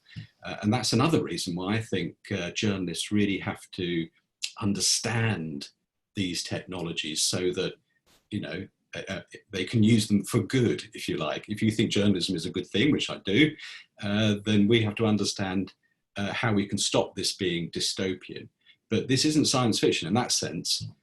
It's already here, but it's not some supercomputer like HAL in 2001: Space Odyssey that's suddenly going to turn on us and you know, try and kill us all. It's actually, generally speaking, it's humans misusing the technology, and they're doing that already. We might become, rather than machine killing us, we might just become redundant, wouldn't we? I want to ask you though one question from kind of behind the scenes of artificial intelligence. And you know, since Monday, loads and loads of speakers touched on diversity and lack of diversity in journalism and generally in the newsroom. And obviously your AI tool can be just as good as the data you put in it. So the first hurdle is to source data that are sufficiently diverse and of sufficiently good quality that actually allow you to build those tools that you can then use for reporting. Now, tech sector is notorious for its lack of diversity, be it of skin color, be it of gender, just anything else that is not essentially white Western man, if I really, really have to sort of generalize. How can we address lack of diversity in the tech sector to then move towards the diversity of quality data that we can use for our reporting? Yeah, Well, I don't know the answer, but I think I might have a better idea in a few months. And that's partly because, interestingly, one of the groups, I mentioned there, these newsrooms working on challenges with us to try and come up with innovative experimental tools or systems. One of the groups is looking at diversity. They're going to be asking, how can we use this technology to enhance the diversity, not just the people in the newsroom. I mean, that's the most important thing. You know, the journalism has become more homogenous, not less, in many countries. So that's important. But there's also the diversity of our content, the diversity of our audiences, and the way that we discover stories. Perhaps if we had more diverse stories, then we'd have more diverse journalists and we'd have more diverse audiences. So there's a lot, as I mentioned before, that these technologies, in a sense, they are neutral. If they've been programmed in a racist way, they will be racist. But you can program them in an anti-racist way, in a way that is more diverse. So in that sense, they could actually help counter the problems of not just prejudice, but just that ignorance, that bias that we currently have because our journalism isn't diverse enough. So, as I say, I don't know the answer to that, but I'm hoping that these fantastic people that we're working with are going to come up with some great ideas. So it all circles back to us journalists just have to take responsibility to actually introduce diversity in the newsroom, or else we're not going to have good data. Charlie, thank you ever so much for bringing some light into artificial intelligence journalism, and hopefully just helping people to look to it with optimism, or with curiosity at least, and help those of skepticism, because we do need that. And you know, someone once said, I'm not worried that we are too afraid of technologies, but that we are not afraid enough, especially of the new one, and we are just adopting them and using them without questioning the impact on our reality. Charlie, thank you ever so much. And this brings us very naturally to Martin Reynolds, who extremely kindly joined us a very, very early hour from the United States. So Martin Reynolds is a co-executive director of Maynard Institute for Journalism Education. Martin, are you with us? Yeah, excellent. Martin, thank you so much for accepting the invitation on a very short notice and extremely early. I believe it's 7-ish. Well, it's a little later than that now, but it's okay. I'm glad to be here. Thank you so much. Martin, without further ado, I'll just leave it to you. You have a lot to say, and I really want our attendees to hear your voice. So I'm just looking off and I'm leaving it to you. Thank you, Martin. Okay. Thank you for this closing keynote. And after Martin's keynote, this will be the end of the conference. Thank you, guys. Oh, thank you, Marcella. I so appreciate it. And hello, everyone. Very glad to be here. I'm coming to you from Oakland, California. And so I'm honored to be here. And I've been watching the presenters over the last couple of days and have been very inspired by my colleagues around the world. So it's a real pleasure to be here. A little bit about me. I'm a co-executive director of the Maynard Institute, started in my local newspaper as an intern and rose to become editor-in-chief in 13 years of the Oakland Tribune in Oakland, California, and have been in this business now for more than 2 decades. Have been also co-founded a program called Oakland Voices, where we train residents to be storytellers. So I have a deep love for journalism and also a lot of deep concern. And so I want to speak to that today. So it won't be a surprise to folks that journalism is really at an inflection point. The pandemic and killing of George Floyd, Breonna Taylor, Rayshard Brooks, and a seemingly endless list of Black men and women and people of color has continued to lay bare the deep racism and white supremacy and health and wealth disparities in our nation and around the world. And this is at a time when newsrooms themselves are in crisis. Some of that crisis is financial, but there are 2 other crises of our own making that we face as a profession: a deep distrust and a systemic lack of diversity, equity, and inclusion. And at this moment, I would argue that the soul of journalism is at stake, particularly for legacy institutions. As a profession, we must reconcile that we are part of the very system protesters across the nation and world are pushing back against. And I am speaking of the larger we at this moment, that there are certainly sectors of news that run counter to the oppressive systems that people of color and indigenous folks have to navigate, such as in ethnic media. But we have to ask ourselves, and I'm borrowing from Dr. Glenda Wren here on this framework, and she's talked about, and she's a physician, not a journalist, and she talked about how people need to ask themselves, are they going to be sustainers, creators, deniers, facilitators, or dismantlers of systemic racism?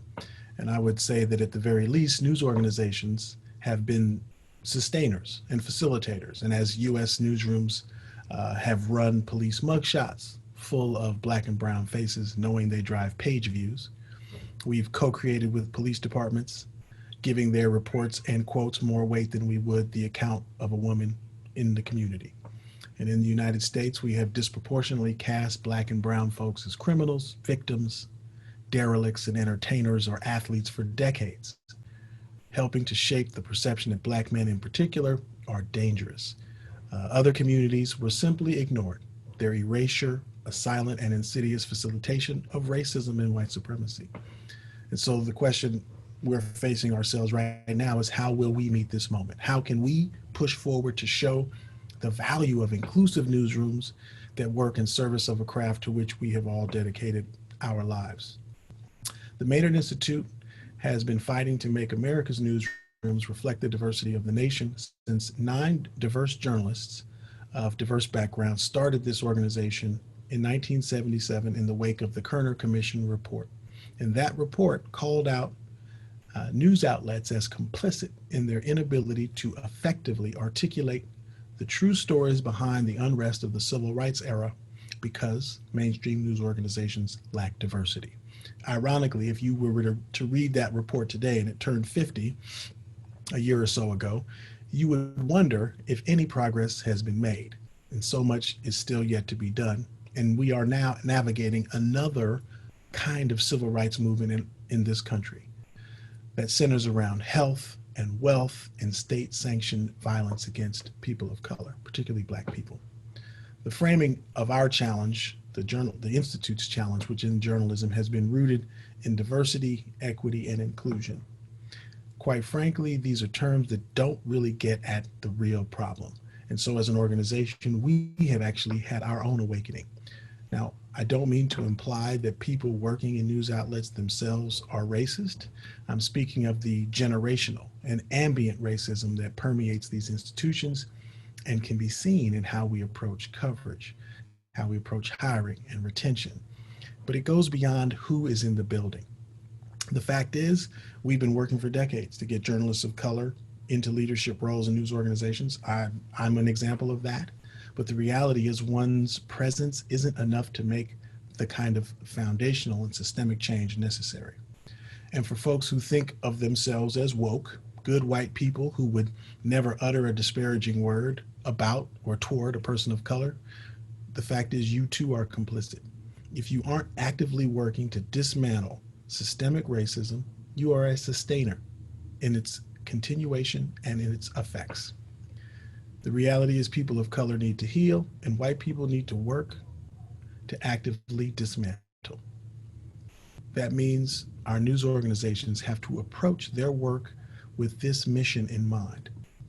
There is a movement in the streets here. There needs to be a movement in our newsrooms. And I am hopeful, though, as I look around the nation and see journalists of color and their allies pushing back and calling for change.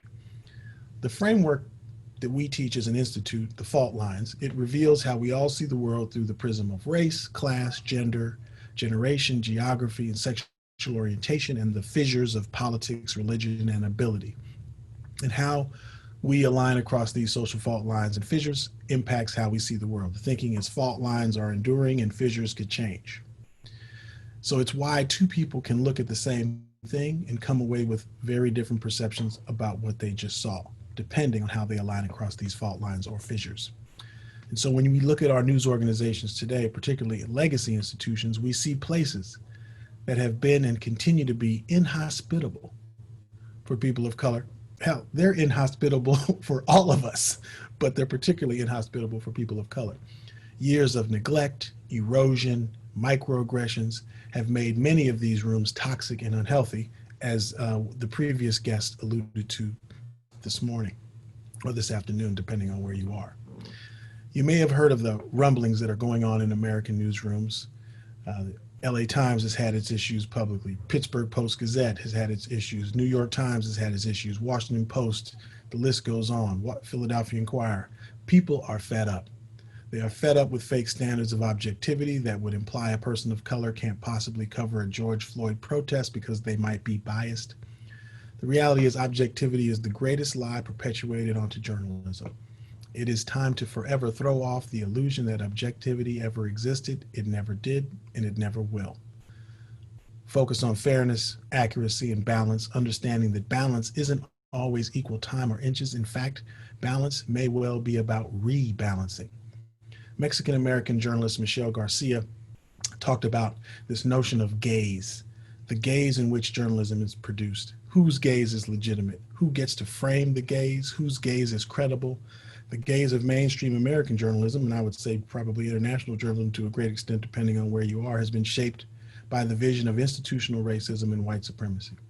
It is time for that gaze to go. Like Sauron's eye from the Lord of the Rings, it needs to be snuffed out. We've talked about fault lines, biases, and microaggressions, and how diversity is trust in many of the trainings we conduct around the country. And yet, for us even, something felt as though it was missing. And we began to realize that it was time for us to have our own awakening, as I alluded to earlier. Because the fault lines, it's a tool, a useful tool for understanding people's perceptions and how they get there. But I think when Bob Maynard, one of our founders, came up with it, his intent was to be able to insert this into the stream of journalistic thinking and workflow, but downstream from the dam that holds the deep waters of systemic racism and white supremacy in the institutions our founders were seeking to integrate. Fault lines was a means to an end, and in many ways. But over the recent weeks, we as an institution have come to our own awakening that we can no longer walk through the rushing shallow waters of just a framework to help people understand their perceptions. We understand that to achieve the goals of the Kerner Commission, that we must instead go into the deep and join those pushing for systemic change in their newsrooms and on the streets of this country and the world. Who are we going to be? Sustainers, creators, deniers, facilitators, or dismantlers of systemic racism? If an organization which has dedicated its working life to fighting for newsrooms that reflect diversity of the nation, if we can have an awakening, why can't you? If young journalists who represent the future of our profession are having an awakening, why can't you? Because the days of tweaking around the edges and coming up with some milquetoast diversity plan, they're over. We have an opportunity to repair the damage we have caused to diverse members of our communities through inaccurate portrayals, erasure, and commoditization. And this at a time when news outlets are pivoting, seeking to move away from ad-based revenue models to subscriber models. We have an opportunity, but don't think you can just roll up with a bouquet of flowers and assume that it's going to fix the decades of shoddy coverage and erasure. We need to understand that in many communities, there is a deficit of trust, or we were never trusted at all. How long does it take to repair betrayal? It takes years, but it only takes an instant to destroy what you have built, especially when you're not given the benefit of the doubt because you never earned it. News organizations need to first ask themselves, why does this even matter? Because if you can't answer that question, then your whatever strategy you come up with, it won't work. And once you've answered this question for yourself, and I'm not always confident folks even know how to ask or answer this question, we suggest that you take a page out of the book of community organizing. News outlets need to adopt organizing principles as our colleague Shirish Kulkarni works to do and talked about yesterday during his session.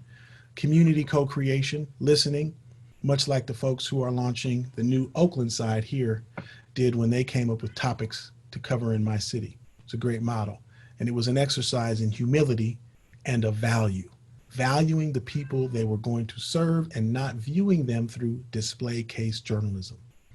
Our friends at the Free Press in DC do a wonderful job of showing how journalists can apply organizing principles and conduct community mapping exercises to better understand their neighborhoods and the folks in them. For American newsrooms, we suggest the creation of an organizing editor position, something that Sharice is already doing.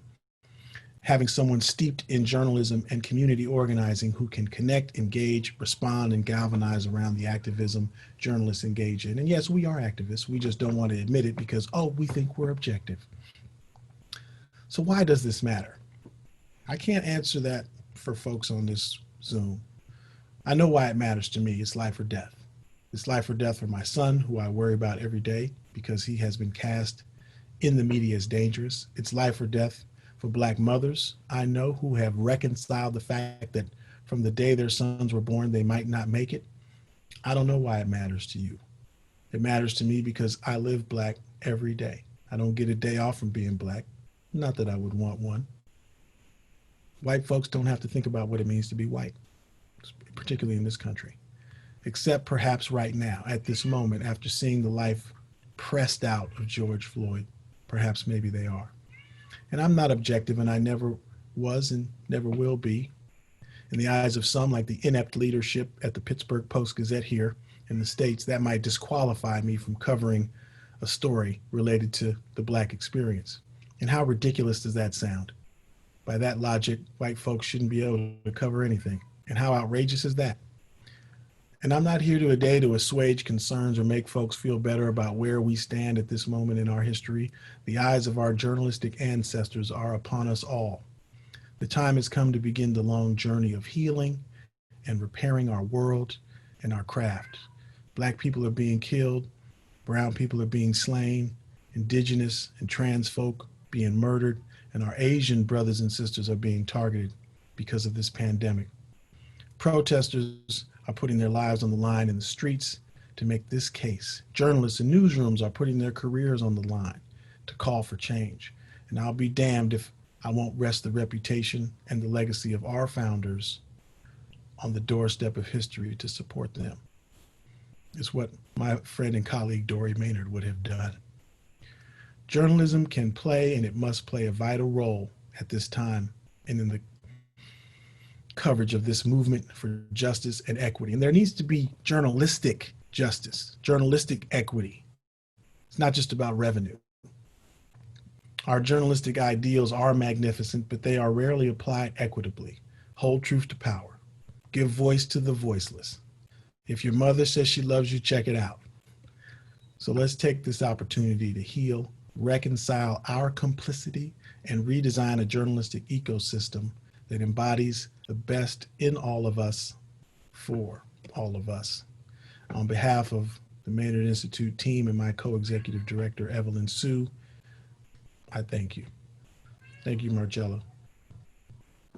Thank you, Martin, for your powerful words, and what a fantastic way to conclude this 4-day event that started with how to help newsrooms to get over the COVID-19 crisis to much wider problem that is maybe not as perhaps visible as a pandemic, but it became visible. It's been so on the surface, and now it just broke free, and there is no way we can ignore this problem, and it's not going to go away. And I think this is the most powerful part of your speech that I took. It is here to stay. So you can look away if you want to look away, but it's not going to go away. So you can ignore it and die. Right. Or reckon with it and actually become active. As if you have any questions for Martin. I mean, it left me speechless. So thank you so much for your powerful words. And yeah, I mean, with everything that is going on in the United States, we watch it from Europe. It feels both far away and close. And we really would support the fight for recognition and for reconciliation and a peace. And just hoping to bring these people together. And we all hope that if we join the forces, we can together create a better world for all of us. Martin, thank you ever so much for coming on the call so early in the morning. Of course, thank you so much. Now, guys, we will just to answer a few of your questions. We will share all of the presentations on Slack, including the slides and the video recording. So to wrap up, I think there are sort of 3 main learnings we had from this event. I think the first thing we've really learned is that innovation and collaboration are the way forward. So precisely now, when times are tough, we need to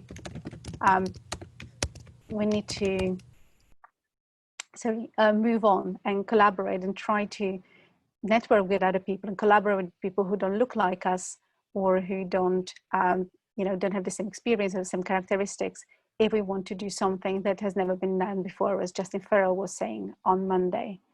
And we need to work with our audiences. We need to collaborate. We need to listen to them, as Beth Ashton from Telegraph mentioned on Tuesday, and sourcing their stories and listen to those voices. And they came in again and again. It came with Shivish Kulkarni with his workshop on engaged audience, and how those voices, whose voices are heard, whose voices we feature, and who's making those decisions.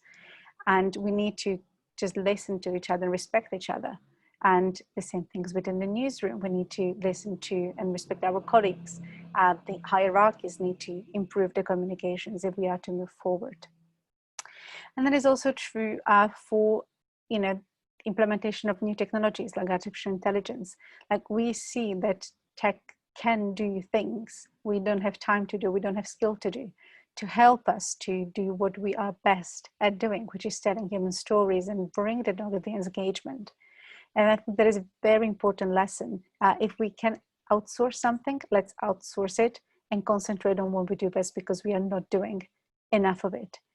And then finally, this inclusion, and that it's not only about diversity, it's not only about having people who don't look like us being seen around us. We need to very actively, radically collaborate with Black journalists and bring them into those decision-making positions, and invite them to shape the way our industry is functioning, or else this is not going to work. And I think right now what we understand is this is the matter of survival of journalism, to be able to serve all of the audiences and not only those that look like people inside the newsroom. So, as many speakers underlined, narratives are powerful, so we need to create better ones. Thank you all for your attention, and I'll see you on Slack.